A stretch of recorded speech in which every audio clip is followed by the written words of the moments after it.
Welcome everyone, Daryl Ecklund. I'm the managing editor of Motocross Action Magazine. We're out here at Castillo Ranch for the 2020 Kawasaki KX250 introduction. If you look at the bike behind us, it looks pretty much exactly like it did last year with some highlights. But truth be told, the whole engine is pretty much updated. The whole head is different.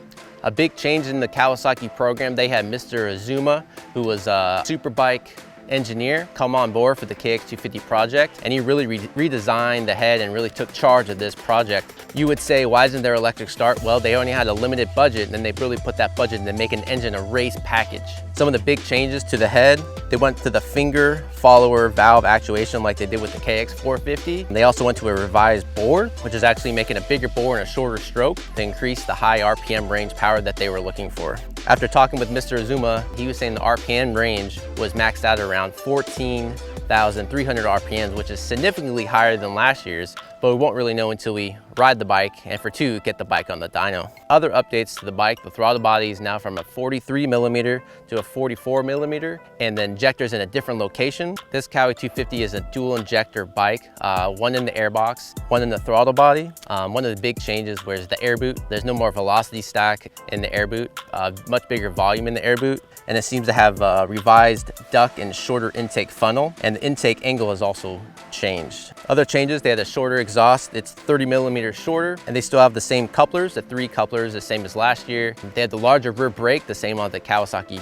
450. For 2019, 2018, 2017, the previous KX250 was kind of a lackluster design. It ranked 5th in the 2019 MXA shootout, and the bike had a lot of issues. For one, it wasn't electric start with all the other bikes except say for the RMC 250. In 2017, it had really good suspension. For 2020, they tried to upgrade the engine to make it a more high horsepower engine that we were looking for. But the 2016 and previous engine was one of our favorite engines of all time. It was a powerful engine that every MXA tester liked, and Kawasaki got away from that in 2016. I feel like for 2020, all the updates that they made, it seems like they made those changes that we wanted. Only time will tell. We're gonna have myself and Josh Mosiman out here spinning a bunch of laps, getting a first impression of the bike, and then we're gonna get back to you with our riding impressions. If you're looking for an entire list of the changes made to the engine and the bike, check out the link below. It's gonna send us to our website, motocrossactionmag.com, for a complete list of details.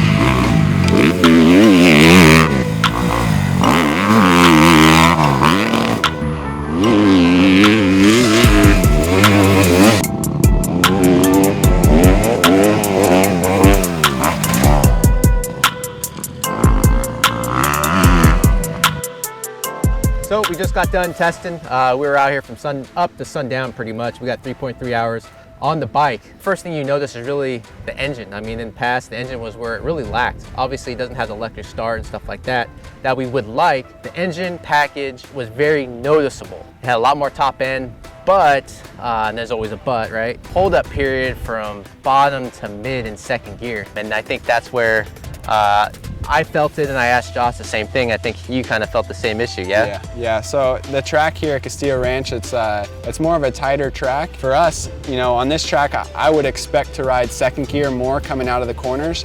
But with the new setup on the 2020 KX250, it was harder to ride second out of the corners. Second would actually rev out too quickly, and then we'd have to hit third, but the bike almost wasn't powerful enough down low to ride third gear right away. So for this bike, we wanted more bottom end. We liked the top end that they gave us, but we wanted more bottom end, and it seemed really weird to go down to a 49 tooth sprocket. Yeah. Going from a 50 to a 49, it seemed weird, but once we got on the track, I was surprised with how well it worked. And even third gear still pulled really well once we were able to get into third gear. It did, and it just made it easier to ride. I feel like that was kind of the ultimate goal. So that's when we started messing with the mapping. We got some custom maps. The couplers are super easy to change on the Kawasaki's, and that was really nice. It was easy for me to go out and do 2 laps. That was really nice that the couplers are easy to change, and if you're a Kawasaki guy, you would know that. But yeah, for me, I tried a wide range of couplers. I went from, you know, the stock coupler to the mellow coupler to the aggressive,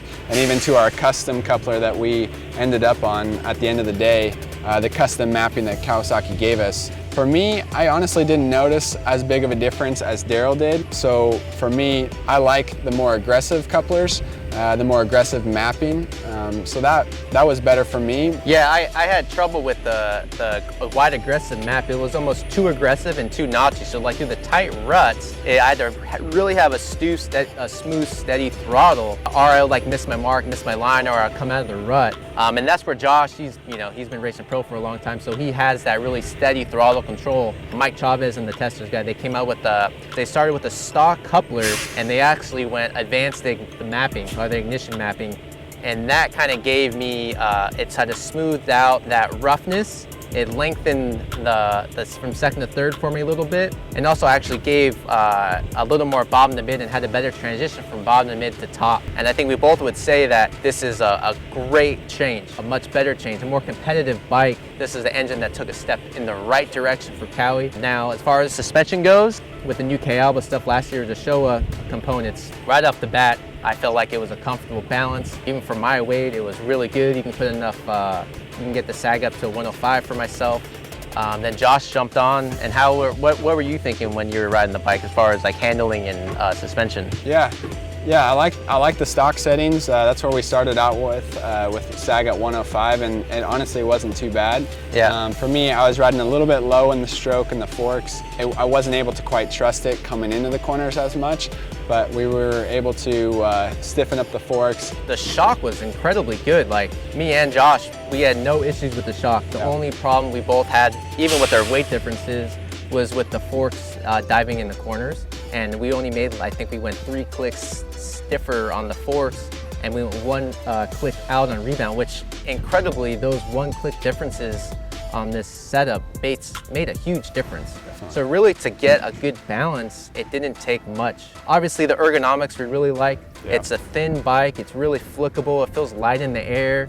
So the engine package better, suspension package better.